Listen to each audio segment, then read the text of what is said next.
Trouble in the Wild Wild West? Will Brian ever win a game? And could the Hoodwagon be back? All this and more are coming up on this week's episode of the Commish's Corner.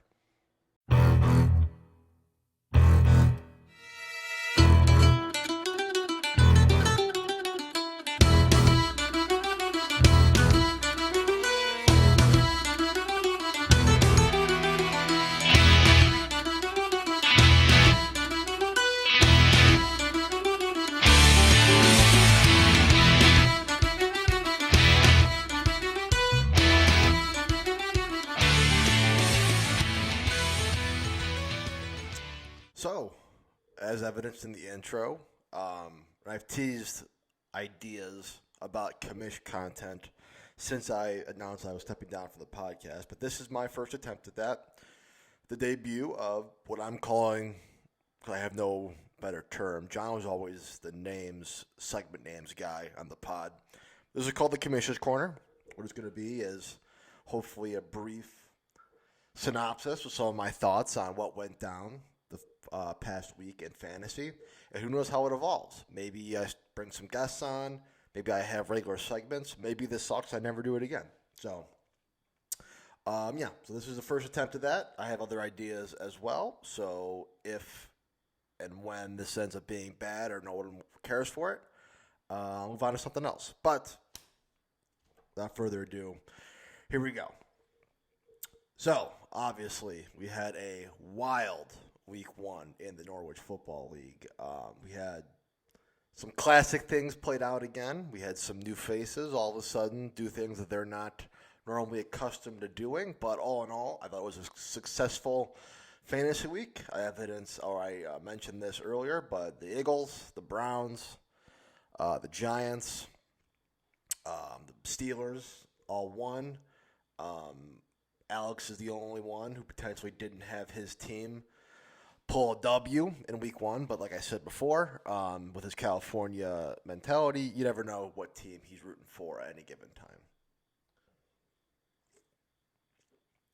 But getting into the Norwich Football League happenings of Week 1, there's no bigger story than Ben Hood this week. The Hoodwagon might be back, ladies and gentlemen. Ben had an absolutely incredible week, highest scoring team by a pretty 14 points, not a hugely substantial margin, but it's like an extra player pretty much. But just across the board, Ben played great. Lamar Jackson, Saquon Barkley, Antonio Gibson, A.J. Brown, Ben was racking it up left and right. It will be interesting to see what his team looks like going forward. As it turns out, Dallas was terrible in Week 1. Lamar Jackson got to play the Jets, who ended up being pretty bad. We'll see what the Titans end up being. The Colts were awful this week for some reason. They were down 17 points to the Texans somehow. Mills Mafia might be back. But yeah, it'll be interesting to see what Ben does going forward, and if and how he chooses to screw up his lineup and team by his own will. He absolutely kicked the piss out of me. But I can't be mad. I mean, when you lose to the highest scoring team, it's like, what are you going to do? There's not a whole lot that I can say about that. I like how my team played. 141 points. That was, I think, 5th overall, right in sort of in the middle of the pack there, with an absolute dud from Cam Akers on Thursday night. 0.0 points. He only had 3 attempts. I think he was only on the field for like 12 plays or something. And Sean McVay and I get to give very encouraging feedback on Cam Akers' performance post-game. But I love what the Browns are doing with Kareem Hunt. Well, Michael Carter for the Jets played really, really well. So we'll see. As long as Najee Harris and them can stay healthy, I think I'll be just fine moving forward. It's Week 1, and I already hate Alex Avila. I absolutely despise Alex. I don't know what. I hope Alex has been able to deal with the devil and ends up rotting for all eternity in hell after he dies or after we kill him, because he just reloads year after year. Justin Jefferson absolutely torched the Packers, but nobody. I think that was not a surprise to anybody. Jonathan Taylor, huge game against the Texans, but across the board again, pretty solid performances out of A-Lock's squad with some duds from like Kyle Pitts. Nobody on his bench did dick. The interesting thing will be to see how the Broncos go forward because their offense really couldn't have looked much worse in that Monday night game. But all their guys played pretty well in fantasy. So I'm interested to see if they have like a garbage time or like a Jaguars type of feel where when you look at the stat line, they like didn't score a lot of points or it was a really close game, but all their guys went off in fantasy. As for Mike Ong, he got Mike schlonged by Alex, but he ran into whatever buzzsaw, divine intervention, mythical forces Alex has cooking. Mike, it's really unfortunate. Mike has not played this well early since like 2017, and he was never really. It was kind of close on going into Monday night, and then there was a 60-yard bomb to Jerry Jeudy, and that kind of silenced it for Mike there. Interested to see how Mike moves forward with this. He got huge games out of like Amon-Ra St. Brown, but Elijah Mitchell is hurt now. He's supposed to be out for 2 months. What does Mike do there? Nick Chubb, who despite having a really like dominant game, didn't get in the end zone, didn't catch any passes. So I'm interested to see, or caught one pass maybe. Interested to see what he looks like going forward. But Mike's team looked good, but if history repeats itself, he'll continue to get dicked, and he'll probably fuck it up with himself at some point down the road. What happened to Paul this week? Paul usually comes storming out of the gates in the early weeks. I feel like every week one, Paul was like on the cusp of breaking a scoring record or absolute torches who he's playing. This was not the case. Not to take anything away from John. John's team played great. Interested to see if they play great going forward.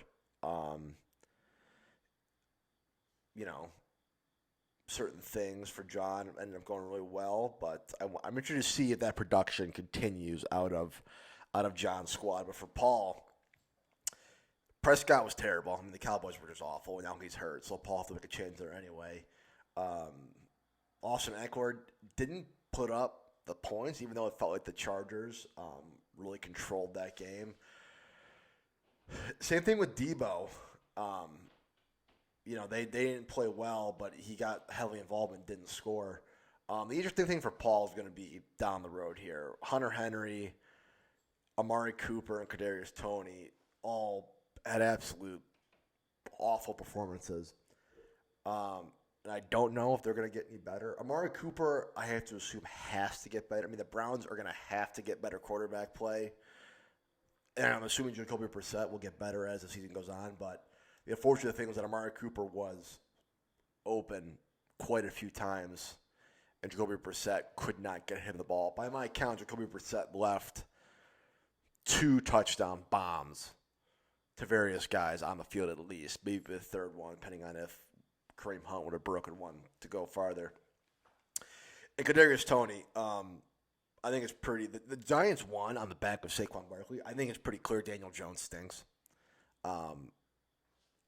They're stuck with him for this year, but I think I heard it broken down. At least Daniel Jones is telling the Giants he's not the guy by how he plays, so they will probably look to move on. But I don't foresee Kadarius Toney being awesome this year, being a superstar this year. That being said, he might go off in week 2. Or I think he went off in week 7 last year, and then that was it. He barely never saw the field again. The interesting thing for Paul is when you look at the scores, Paul only threw up 82, which is awful, especially now with the extra player. But the interesting thing is he's 100 points behind Ben already after week 1. I'm not saying Paul's gonna be throwing up 80s, every week, but it is interesting to see it with the new scoring and how the new rosters look. You might get wild points for swings in terms of the standings as we go week to week, because as we saw this week, a pretty easy 100-point difference between the highest scoring team and the lowest scoring team. So that'll just be interesting to track going forward how points for as a tiebreaker might change things down the road, and how you might not be out of points for like catch up for a while. We had the Poop Bowl, which was Mr. Big Bench and Gary against Poop territory, actual Poop, Brian. Gary squeaked this one out. Compared to Colin and Paul, both teams played absolutely fine. These numbers aren't going to jump out on the scoreboard. I think they're actually pretty close to what they ended up being projected for before kickoff started on Thursday. Huge games from Brian out of Mahomes. Like Michael Thomas, who I guess is going to play this year. We'll see if he maintains or gets hurt again or gets sad again or they stop. Well, who knows? But I always feel like Michael Thomas is just liable to miss 7 games at a time. Outside of that, Jalen Waddle, the Dolphins played a really good game this week, and Brian reaped the benefits of that. On Gary's side, CEH with a great game. Now that it seems like fantasy's finally given up on Clyde Edwards-Helaire as being a top-tier running back. Probably going to have a great season. Gary's going to really reap the benefits of that pick. But Gary was just solid all the way around. He had nobody drop off the face of the planet like Brian's sort of running backs and first wide receiver did. The unfortunate thing is this was going to happen for Brian now. If you look at Brian's team, A.J. Dillon had 20 on Brian's bench, and Cordero Patterson had 22 points on Brian's bench. Brian's going to put both of those guys in his lineup this week, and they're both going to score less than 6 points, most likely. And you can already tell these are going to be the two guys that Brian just can't figure out all year, and they're going to be the bane of his existence. And I, for one, am very excited to see how this plays out. The interesting thing for Brian, too, is Adam Thielen didn't do anything despite an absolutely dominant game from the Vikings and a huge game from Justin Jefferson. So I'm interested to see if that improves or what happens there for old Swim. But I can guarantee you that he's going to make these changes in his lineup, and he's going to get shit canned for it again next week. And last but not least, we have the Colin versus Zach game. Neither one of them was particularly impressive. That's why I kind of let off with the fact trouble in the wild, wild west. We had talked, basically since we picked in the draft, we talked about how the West is going to be this dominant, like, juggernaut of a team. And we had the 2 lowest scoring teams, and Zach won and didn't particularly impress in doing so. He played fine. Jalen Hurts played well. And again, just solid down the board. Nobody really went off for him except for Cooper Kupp on Thursday night. And it seems like, you look at that game too, the Rams only scored 10 points and didn't particularly look good doing it. Stafford threw a bunch of picks, and Cooper Kupp still had 32 fantasy points. So he may just be just an absolute beast again this year. You have to expect that to continue. On Colin's side, he got nothing out of all but 3 people in his lineup. T. Higgins, I think, might have gotten hurt. I think he got a concussion. Mike Williams, nothing. Robinson, nothing. Down the line. Now, Colin made a good point. He's got Gabe Davis on his bench. Who's probably, I think he made a good point there. You just got to start him and just hope that the Bills looked great on Thursday. You just have to assume that with enough volume of passing that Gabe Davis is going to have to rack up some fantasy points. But yeah, I think things will turn around for both those teams. I guess it's tough to say Zach needs to turn around after a week 1 win, but I'm interested to see. He got nothing on his bench. I'm interested to see if that changes going forward, if that comes back to bite him going forward. But that's the gist of my thoughts on the week 1 matchups. Some of the things I thought were pretty interesting. Obviously, I've always, for many years now, have said it's a huge advantage, I think, to lose your week 1 game, assuming you don't want to, you're not an absolute wagon, like potentially Ben Hood or Alex, and you're going to run the table. But losing week 1, puts you in good waiver position. And similar things happen every week one that you can sort of grab from. Some guys get hurt. Nobody major. I think Elijah Mitchell is probably on offense the most major injury. T. Higgins, depending on how long he's out, and then Prescott. I guess Prescott too. Those three, but you see how guys are going to actually be used. Like, what are the Jaguars doing? What are the 49ers going to do? You see how, like, the usage rates some guys get. And then from that, certain guys sort of reveal themselves on the waiver wire as maybe not every week starters, but guys that are definitely going to be involved in their team's offense and are worth picking up. My team played well. I had 140 points. I'm not so sure on Cam Akers going forward, but I'm in a spot to get one of the guys that I targeted. I have the 4th overall waiver priority, so I'm in a spot to get one of the guys that I've targeted on the waivers, and it'll hopefully help me going forward. I'd have to deal with the loss in week 1. So good luck to everybody on the waivers this week. I assume that we'll see some fairly different lineups for week 2. And the last thing I want to talk about is obviously I'm doing this, which is not on the podcast. I thought that Colin and John knocked it out of the park with the Hog Knocks idea. That was great. Am I wild about the fact that their week 1/post-draft pod was not released on Wednesday or even Thursday morning? A little surprised about that. Would have liked to see a little bit more commitment, but to each their own.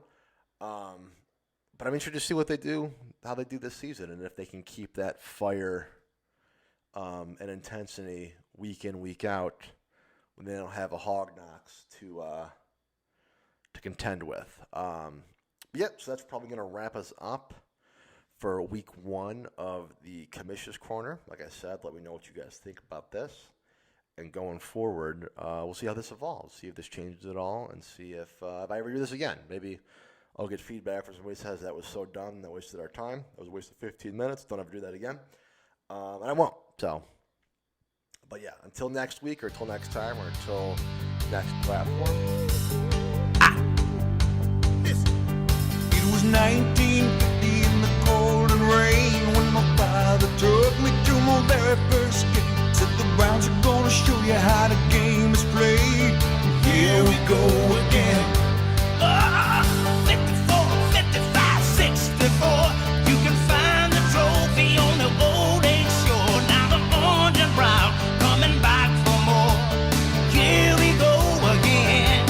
I said, here we go again.